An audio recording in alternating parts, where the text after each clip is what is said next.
कम की वेव्स हुई थी? दो दो फिलहाल कोई बता दे मुझे। पी वेव्स, एस वेव और एल वेव। तो डिफरेंस क्या क्या होता है कासिम, जरा बताओ। ये बात ठीक नहीं है ना? हम इतनी मेहनत करके आए और आप मेहनत ना करें। अगर आप मेहनत नहीं करेंगे तो मेरा एग्जाम निकल जाएगा। आपके कॉम्पिटिटर हम भी हैं, है ना? लेकिन हम तीन काम साथ कर रहे हैं। हम नौकरी भी कर रहे हैं, यहाँ भी पढ़ा रहे हैं, तैयारी भी कर रहे हैं। तो आप में से भी कोई जॉब कर रहा है?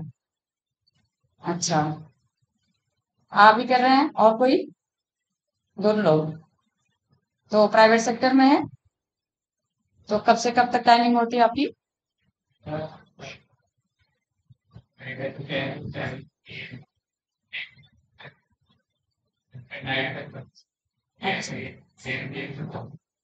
अच्छा, ठीक है। देखिए, जो जॉब करते हैं उनके लिए बहुत ज्यादा प्रॉब्लम हो जाती है। आज आप समझ लो कि मैं 4 बजे की उठी हूँ सुबह, और एक बार भी मतलब थोड़ा सा रेस्ट नहीं ले पाई। तो बता दीजिए मुझे फटाफट, क्लास शुरू करें मैं। बताइए। हाँ, बताइए।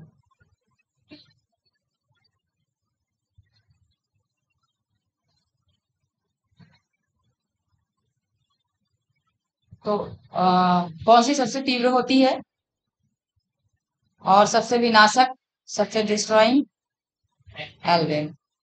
ठीक है, थैंक यू। तो वेव्स के बारे में हम पहले ही पढ़ लिए हैं। अब एक और बचा था ना आपका,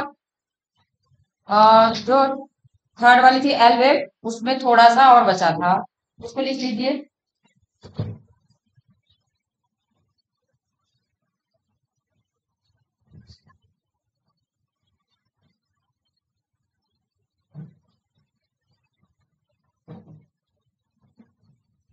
पिछली बार मुझे भूकंप वाला चैप्टर मिला नहीं था, इसलिए मेरा पढ़ाने का एक्सपीरियंस फर्स्ट है इस बार। पिछली बार मुझे नहीं मिला था ना, सर पढ़ा दिए थे पहले ही।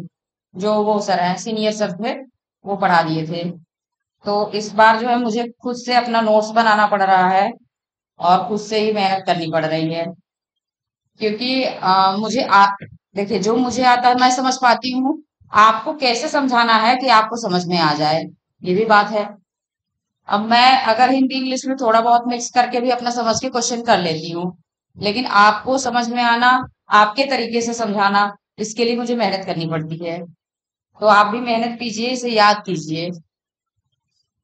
कहाँ तक हुआ था?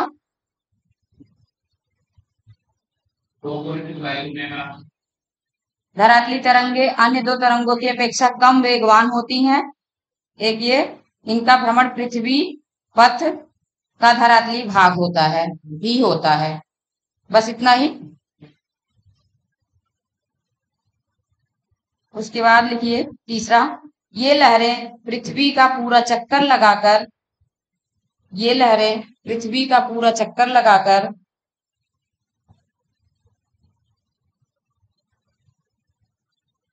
अधिकेंद्र पर पहुंचती हैं। ये लहरें पृथ्वी का पूरा चक्कर लगाकर अधिकेंद्र पर पहुंचती हैं।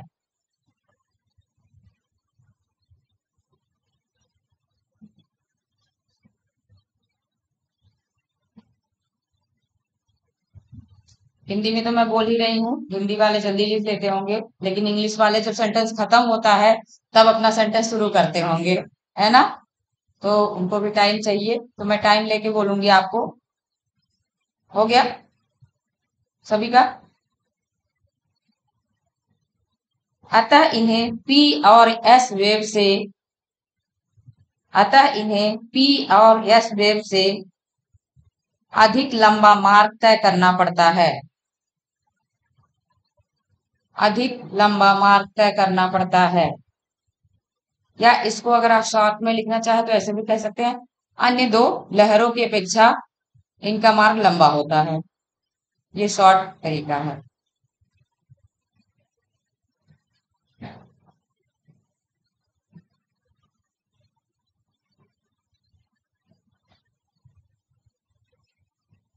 सबसे लंबा मार्ग तय करना पड़ता है। इसी कारण से धरातली तरंगे अधिकेंद्र पर इसी कारण से धरातली तरंगे धरातली सरफेस वेव अधिकेंद्र अधिकेंद्र पर सबसे बाद में पहुंचती हैं। अधिकेंद्र पर सबसे बाद में पहुंचती हैं।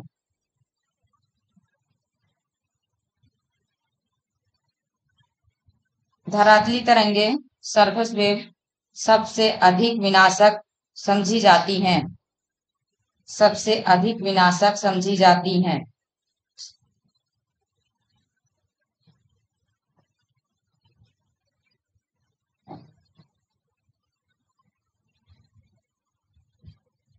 इस तरंग की दो कैटेगरी होती है।